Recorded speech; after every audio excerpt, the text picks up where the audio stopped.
wanted to say this is ill set up for the normal 2D image because the virtual image should intersect the sensor, so the plane where we image our object to get the sharp image at exactly this plane. So at the depth plane we want to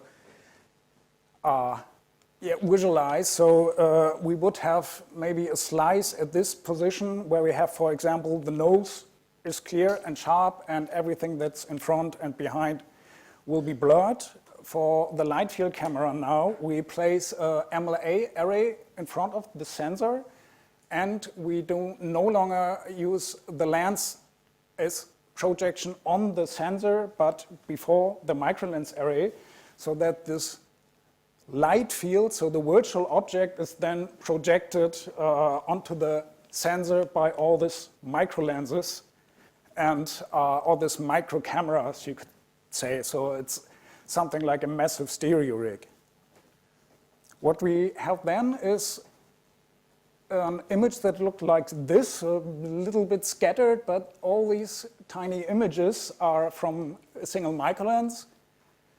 And yeah, it's hard to see here, but small neighboring microlenses have a little bit shift in their position. So it's like small stereo cameras between each microlens you have.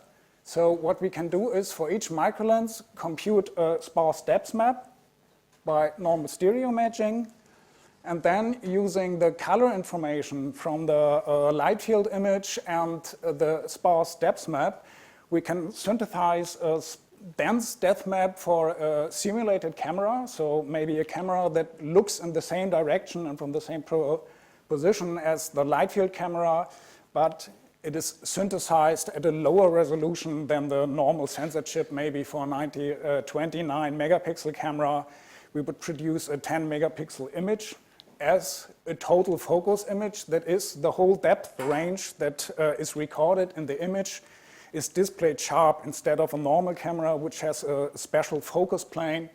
The image is clear and sharp at every position. Then what is special about the Raytrix light field cameras is that we have different lens types. It's the specialized MLA microlens array, which we have a worldwide patent on, and we use in this example 3 lens types which have different focal lengths. So when we have the scene here, we have the background with the clock and a newspaper going from the back to the front. What we see here is we have the lens type 1, which is focused on the far planes, then a lens type 2, which is for the mid-range, and a third lens type for the close range. This we can exploit to estimate more depth range than when we use only a single focal length. And what results is we have here 2 images. One is captured with a standard camera and the other one with a Raytrix light field camera. And of course the total refocusing algorithm left for computation. Both are taken with a 10 megapixel camera, and then the standard camera picture is downsampled by a third, and the Raytrix light field camera is synthesized to this 2D image. And what we see here, the whole plane from the back to the front plane is imaged sharp, and especially for this part here, you can see that this small dot in the fruit is clearly visible in the Raytrix light field image, but not on the normal camera image. This is more useful for things like visual inspection of, in this case, bond wires, sorry, where you have the Raytrix light field refocus image, where you can see the back plane and the very front of the bond wire. And with a normal camera, you can either see the background or the foreground, so you can hardly decide in this image if the wire is okay or broken or bent or whatever. Now the application areas we have for now is what we see the 3D inspection of bond wires, for example. Then 3D flow estimation, for others who know this, is PIV, so a particle image velocimetry. The machine vision, where we inspect the size, format, and defect detection on materials. And another application area is measuring plant growth. So depending on the size of the depth of the leaves, we can estimate the complete area of the plant to determine the correct growth. Here we have a reconstruction of a connector with these small pins, and we can measure in the image with the light field software a precise metric. So we can measure from here to here, and we'll get the 3 centimeters, which are marked on the on this measuring system. And we have a 3D reconstruction, which is extremely valuable for detecting defects in the connectors. So what you don't see here, which would be visible if the animation runs, this pin is bent down, bent to the side, and you can see this in the 3D model, but not in the 2D image. So it is not visible that this pin is a little bit shorter than others.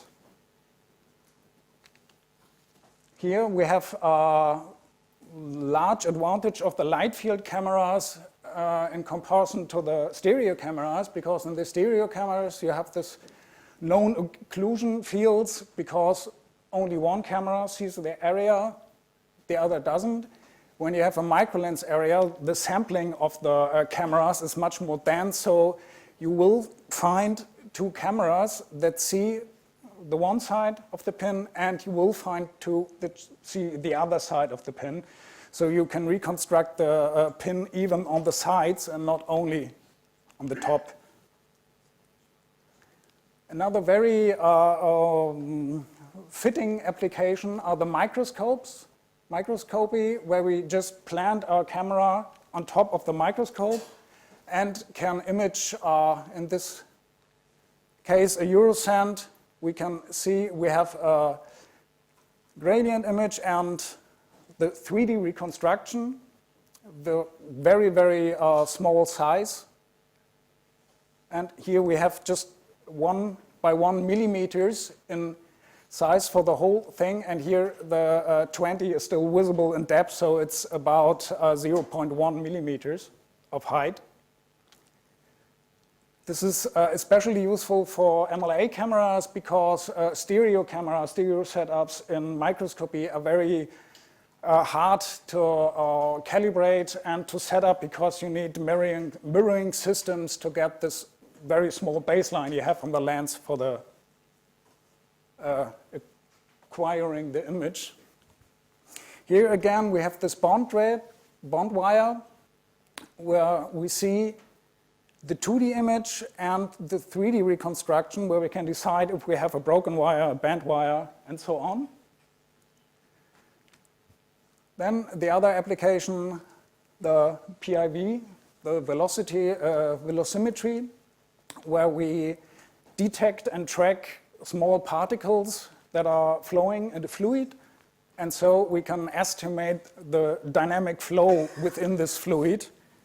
For example, we have a toroid reconstruction here that can be animated. I can show this for everyone who is interested in the demo afterwards, where we have a stream injected from the top, and we get some toroid that is curling around on the left and right, and in the middle we have a downstream.